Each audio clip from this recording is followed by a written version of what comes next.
Thinking skills से पहले थोड़ी अंडरस्टैंडिंग होनी चाहिए आप लोगों की रिगार्डिंग लर्निंग। लर्निंग क्या है? Learning is a permanent change in behaviour. जब आप एक दफा चीज लर्न कर लो, उसको आप कभी नहीं भूलते। आप जब ड्राइविंग करना सीख जाते हो, आप ड्राइविंग करना नहीं भूलते। जब आप चलना सीख जाते हो तो आप चलना नहीं भूलते। सिर्फ मेमोराइजेशन करना, वो आप के हिसाब से नहीं कहेंगे हम कि वो थिंकिंग स्किल्स में आएगा आपको। मेमोराइजेशन थिंकिंग स्किल नहीं होती। रिमेम्बरिंग, आपने मतलब चीजें सिर्फ रिमेम्बर कर लेना ही थिंकिंग स्किल्स के अंदर नहीं आएगा। थिंकिंग स्किल्स काफी सारी वाइड वैरायटी होती है। इसके फायदे क्या होते हैं? अगर आपकी ये स्किल्स डेवलप हो जाएं तो आपकी करियर अपॉर्चुनिटी में ग्रोथ अपॉर्चुनिटी बहुत सारी होती है। एंड काफी सारी चीजें आपकी थिंकिंग स्किल्स के ऊपर डिपेंड कर रही होती हैं कि आप प्रॉब्लम को किस तरह से सॉल्व करोगे। अब आपको स्पेसिफिक टाइप्स ऑफ थिंकिंग के बारे में क्लैरिटी हो तो उस तरह से ही आप अपनी थिंकिंग स्किल्स इंप्रूव कर सकते हो। अब सारी की सारी थिंकिंग स्किल्स ऑब्वियसली हर कोई माहिर नहीं हो सकता, लेकिन इम्प्रूव फिर भी कर सकता है वो। जो ज्यादा बेहतर लर्नर होगा वही ज्यादा अच्छा प्रैक्टिस करेगा अपनी थिंकिंग स्किल्स को, और वही अपने करियर या प्रोफेशन के अंदर ग्रो करेगा बंदा।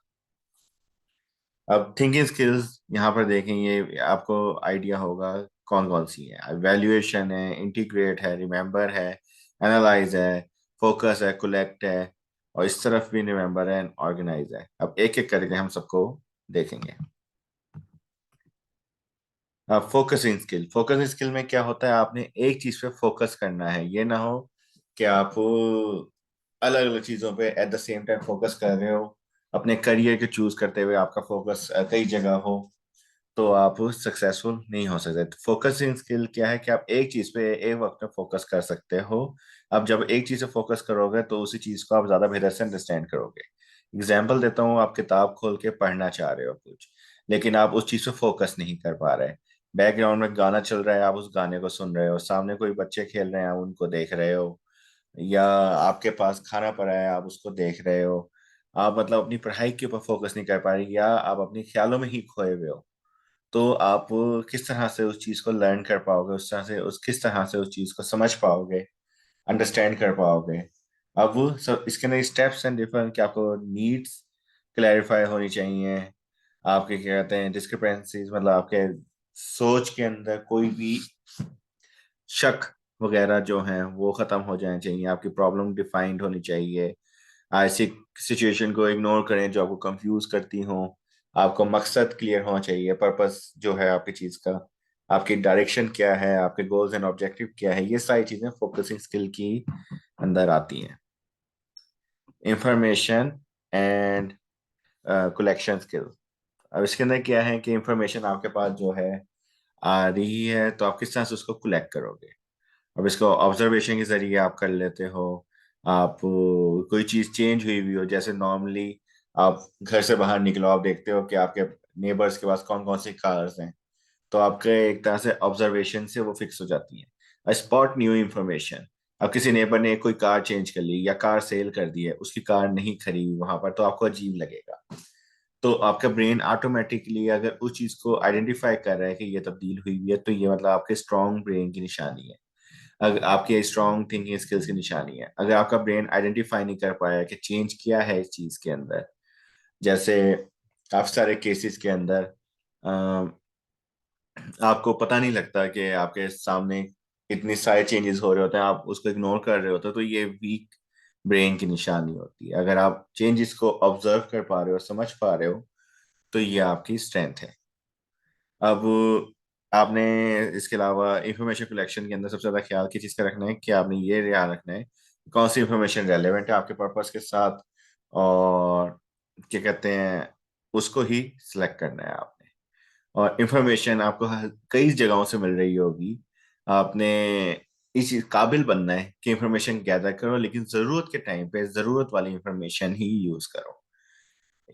अब ये ना हो कि जैक ऑफ ऑल ट्रेड्स पर मास्टर ऑफ नन, मतलब आपके पास काफी सारी चीजों की बेसिक नॉलेज हो लेकिन एक्सपर्ट नॉलेज ना हो। इंफॉर्मेशन कलेक्शन के नाम ने एक चीज ख्याल रखना है कि इंफॉर्मेशन आपने कलेक्ट तो कर लिया, लेकिन जरूरत के टाइम पे आप उसको एक्सेस भी कर पा रहे हो। ये ना हो कि जरूरत के टाइम पे सोचो ये मैंने चीज पढ़ी थी लेकिन अभी याद नहीं आ रही।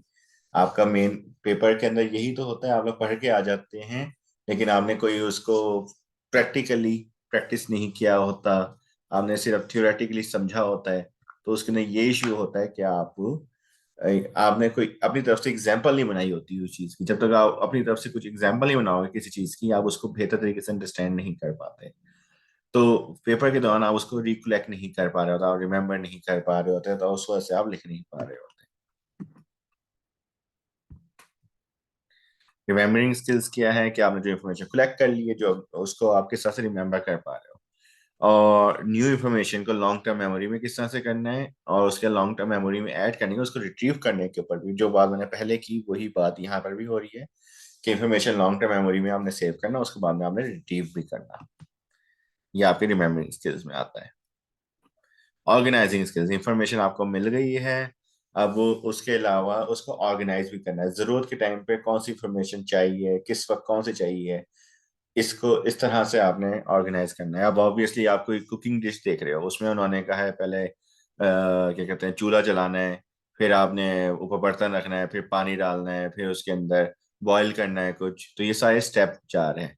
अब आप इसके अंदर सिस्टम उलट कर दो, आप पहले क्या कहते हैं अंडे फेंक दो अंदर बाउल के, और फिर उसके अंदर पानी डालो, तो अंडे जब पहले फेंके होंगे तो टूट ही गए होंगे वो, और पानी डाल दो, फिर छोड़ दो 15 मिनट, फिर उसके बाद चूल्हा जलाओ, तो फिर उतार लो, तो फिर तो वो अंडे बॉयल ही नहीं होंगे।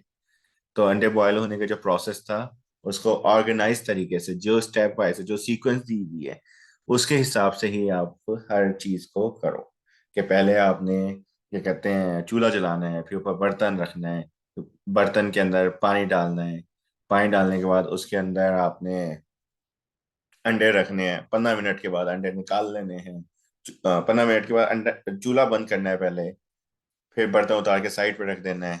थोड़ा सा जब पानी ठंडा हो जाए तो अंडे वहां से निकाल के अंडे ठंडे करके तोड़ के खा लेने हैं।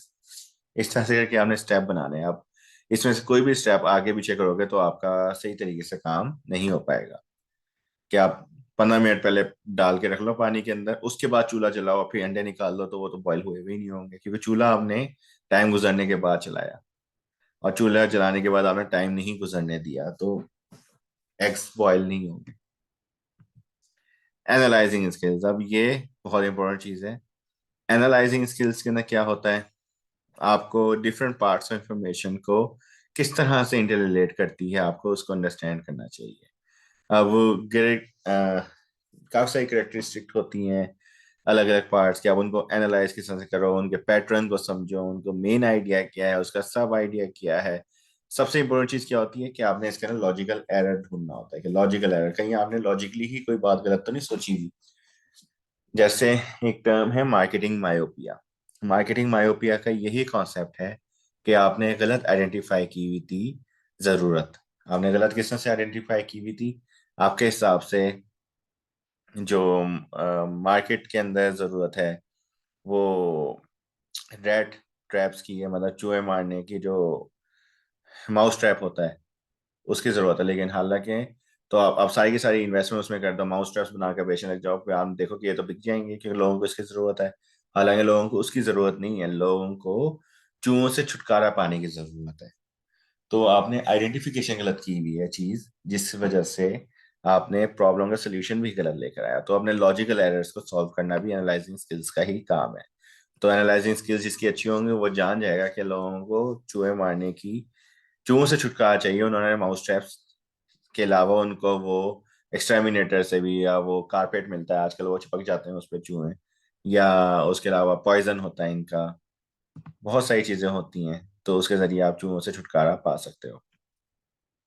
अब जनरेटिंग स्किल्स, ये कोई भी आर्टिस्टिक बंदा होगा उसके लिए बहुत अहम चीज होगी कि वो नई इंफॉर्मेशन किस तरह से जनरेट करे, या नई इंफॉर्मेशन जो अवेलेबल है उसके हिसाब से किस तरह से वो फोकस करे।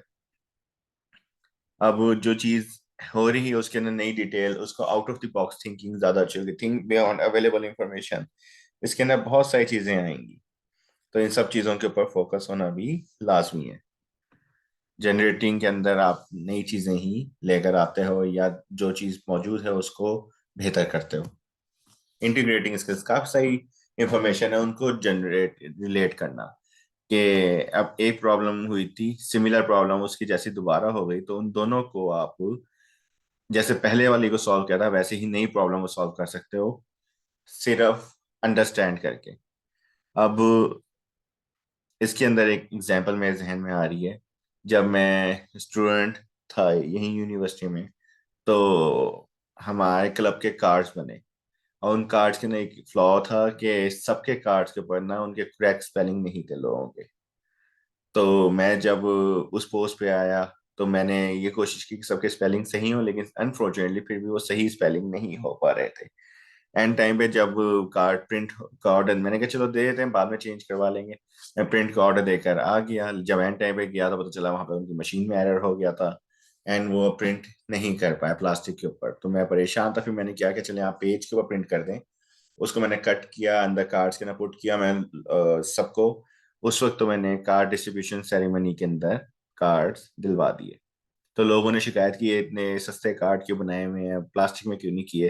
तो मैंने कहा देखें आप आइडेंटिफाई करें इसमें मिस्टेक्स होंगी कार्ड में। सबने कहा हाँ है। तो मैंने कहा मैंने इसलिए भी कार्ड ये बना के किए हैं जिसकी जो जो मिस्टेक है वो मुझे इन्फॉर्म कर दे, मैं उसको नोट डाउन कर लूंगा, उनको इम्प्रूव करके जब प्लास्टिक वाले कार्ड बनेंगे उसमें वो इन्फॉर्मेशन करेक्ट हुई भी होगी। क्योंकि हमारे सीनियर से भी यही किया था, उन्होंने सजेशन नहीं मांगी थी स्टूडेंट से, तो उस वजह से प्रॉब्लम आई हुई थी कार्ड्स के अंदर। तो सब बड़ा इम्प्रेस हुए। हाल तो वो हुई गलती ही थी मेरे से, लेकिन उसको मैंने उस वाली प्रॉब्लम से इंटीग्रेट करके मैंने सॉल्व कर लिया, out of the box thinking, and impress कर दिया। तो ये इंटीग्रेटिंग स्किल्स मेरी अच्छी थी, इसलिए मैं इस चीज को मैं एक प्रॉब्लम को दूसरी प्रॉब्लम से लिंक करके मैंने सॉल्व कर लिया। Evaluating skill. अब इवेल्युएटिंग क्या है, आपके पास इंफॉर्मेशन आ गई है, अब उसको आप इवेल्युएट करोगे कि वो इंफॉर्मेशन सही है या नहीं। कभी कभार होता है कि आपको लगता है कि आपने कोई चीज देखी है, हालांकि आपने वो देखा कुछ और होता है, आपको लग कुछ और रहा होता है।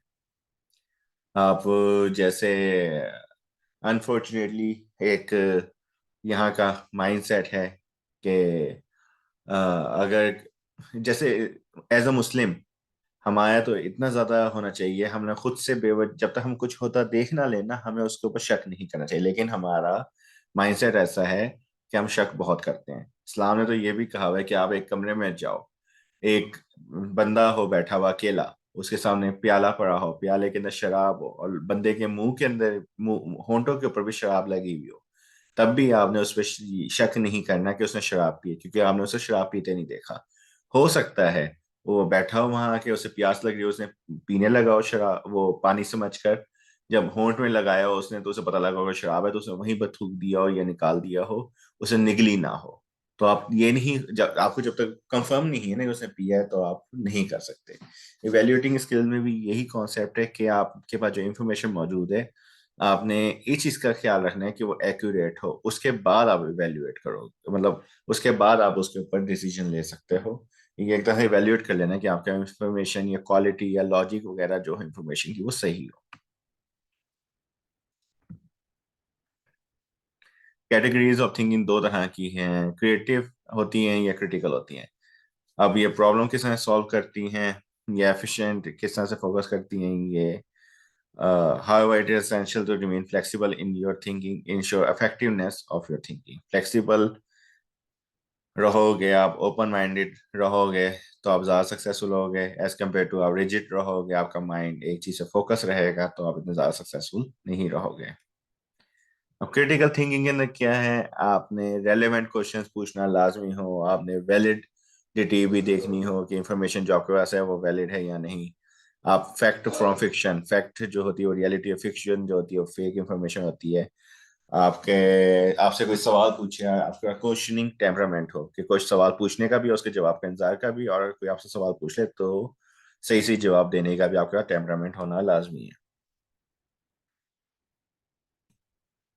और इमोशंस की वजह से आप अपनी लॉजिक ना खराब कर लो, क्रिटिकल थिंकिंग इस चीज को कहते हैं। अब क्रिएटिव थिंकिंग में क्या है कि there isn't always one right answer, there may be many such answers. आप just because something works does not make mean it can not be improved, वो वाला ही कॉन्सेप्ट क्रिएटिव थिंकिंग में आएगा कि एक काम जब चल रहा है चले जा रहा है तो इसका मतलब ये नहीं कि वो बेहतर तरीके से भी किया जा सकता है। एक फेमस कोट भी यही है कि there is a better way, find it. तो वही कॉन्सेप्ट यहाँ पर भी है क्रिएटिव के अंदर। आप हमेशा सक्सेसफुल नहीं होगे जब क्रिएटिव होगे, लेकिन आप कोशिश करते रहो, कभी ना कोई ना कोई इनोवेटिव आइडिया फायदा पहुंचाएगा। अब ये हमेशा क्रिएटिव थिंकिंग जो होती है फन भी होती है, क्योंकि आप नए तरीके से, आप नए नजरिए से एक चीज को देख रहे होते हो जो कि आप वैसे नॉर्मली नहीं देखते। एंड इस चैप्टर में इतना ही था।